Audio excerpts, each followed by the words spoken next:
O sujeito está aqui na Afonso Pena, às vezes dentro de um banco, com um monte de arma em cima do gerente de um banco, tentando impedir que a polícia entre. Em volta está a polícia militar, a área civil, a pessoal de bomba, tudo. Ele nem se mexe. O que a polícia faz? Chama a mãe dele.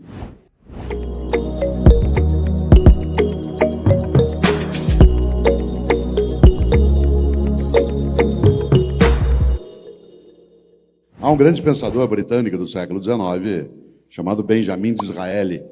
Ele, inclusive, foi primeiro-ministro da Rainha Vitória. E Disraeli tem uma frase que é pequena e decisiva. Ele dizia: a vida é muito curta para ser pequena. A vida é muito curta para ser pequena. Já basta que ela curta seja para que a gente consiga apequená-la. E o que é apequenar a vida é ter uma vida banal, fútil, superficial, inútil, envergonhada. Clóvis e eu, no diálogo, no livro Ética e Vergonha na Cara, começamos a conversa comigo relatando uma história que eu queria recontar aqui, que mostra o que é vergonha e o que seria sem vergonha. Há na Espanha, e isso está logo no começo do livro, há na Espanha, todos os anos, no final do ano, uma maratona, que é chamada de Prova do Rei, Competição do Rei. E essa maratona, ela acontece no final do ano, como uma espécie de travessia do país. Um tipo de cross-country. E é interessante porque isso que eu vou dizer está na internet. Se você puder, procure. E você vai ver algo que é de uma beleza brutal, que cada vez que eu vejo me dá uma alegria imensa.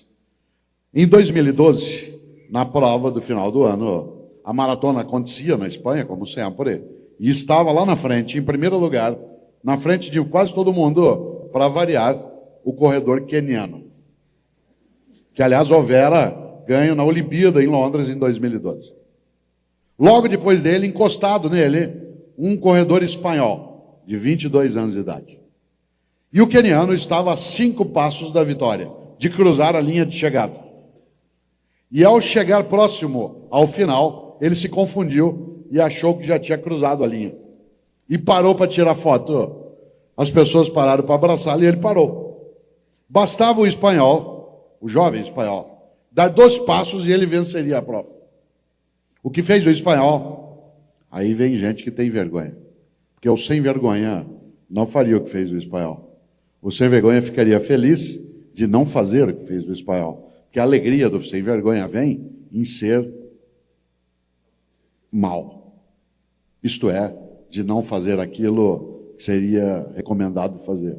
O que fez o espanhol? Começou a gritar com o queniano. Em espanhol. O queniano não entendeu o idioma e não entendeu a situação. E o que fez o espanhol? Grudou no queniano pelo calção e o empurrou na linha de vitória. O fez vencer. Mostre isso para jovens, crianças, pessoas, para ver como há muitos modos de fazer o que tem de ser feito. Evidentemente, a imprensa inteira veio em cima do espanhol. E um jornalista colocou o microfone na boca do espanhol e fez a pergunta óbvia. E o mais bonito é que o espanhol não entendeu a pergunta. Mas não é que ele não entendeu o idioma, porque ele não entendeu o fundamento ético da pergunta. Porque o jornalista perguntou a ele: por que você fez isso? E ele disse: isso o quê? Ele não entendeu a pergunta. Olha que bonito. Eu ainda vou viver num mundo, ou esse mundo não será sem nós, em que essa pergunta não seja entendida. Ele não entendeu a pergunta por uma razão, porque ele não achou que houvera outra coisa a fazer, senão aquilo que ele houvera feito. Aí o jornalista insistiu. Falou: mas por que o senhor fez isso? Ele falou: isso o quê? Falou: o senhor deixou ele ganhar? Eu não deixei ele ganhar, ele ia ganhar. Falou: então, mas ele se distraiu. Falei: que mérito teria a minha vitória? Qual seria a honra que eu teria em vencer daquele modo? Se eu subisse no lugar número 1 no pódio, qual seria a importância? Aliás, e aí ele disse a coisa mais bonita que eu vi. Disse assim: se eu fizesse isso, o que eu ia falar para minha mãe? Sabe por quê? Porque a mãe é o último reduto que você não quer que fique com vergonha de ter te parido.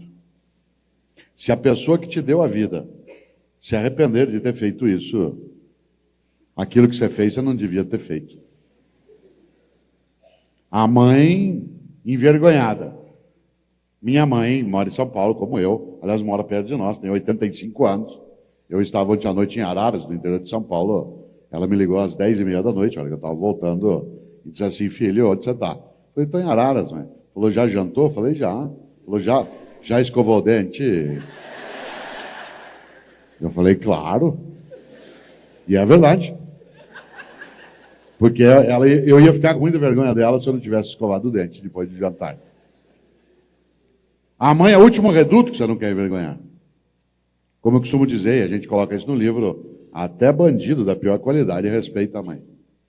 O sujeito está aqui na Afonso Pena, às vezes dentro de um banco, com um monte de arma em cima do gerente de um banco, tentando impedir que a polícia entre. Em volta está a polícia militar, a área civil, a pessoal de bomba, tudo. Ele nem se mexe.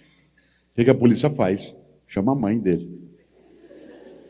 E lá vem a dona Maria com aquela bolsinha, entra dentro do banco, olha para ele e fala assim: sai daí, menino! Ele faz isso. Por que eu estou dizendo isso? Porque Kant, grande pensador alemão, do porte de Spinoza e de Clóvis de Barros Filho, Immanuel Kant tem uma frase que é verdadeira. Kant dizia: tudo que não puder contar como fez, não faça. Olha que frase simples. Tudo que não puder contar como fez, não faça. Porque se há razões para não contar, essas são as razões para não fazer. É claro que Kant não está falando contra a privacidade, contra a intimidade. Ele está falando contra a falta de vergonha. Tudo que você não puder contar, porque você vai ficar envergonhado, isto é, vai perder potência de vida, vai ficar triste, não faça. O que é o sem vergonha? É aquele que faz exatamente aquilo que ele não pode contar. Porque se ele contar, talvez aquilo vá ser recusado. Nesta hora, vale demais a ideia de que a temática da vergonha, ela é acima de tudo, e aí eu concluo, ela é acima de tudo uma escolha. Por isso que o livro se chama Ética e Vergonha na Cara, que ética é escolha. E até para alimentar essa ideia, Afonso, de vez em quando nos perguntam, a mim e ao Clóvis, acho que você respondeu isso muitas vezes na vida: o que o senhor acha da ideia de que a ocasião faz o ladrão? E eu costumo dizer: não acredito, não é a ocasião que faz o ladrão. A ocasião apenas é uma oportunidade.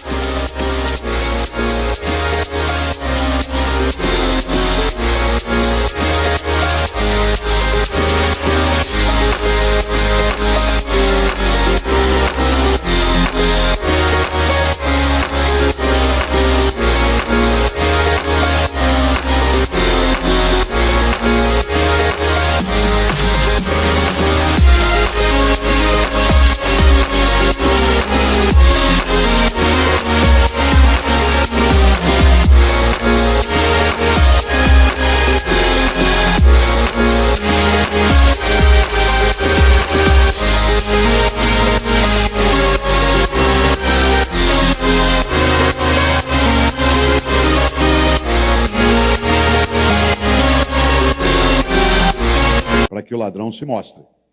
Porque a escolha de ser ladrão ou não é anterior à ocasião.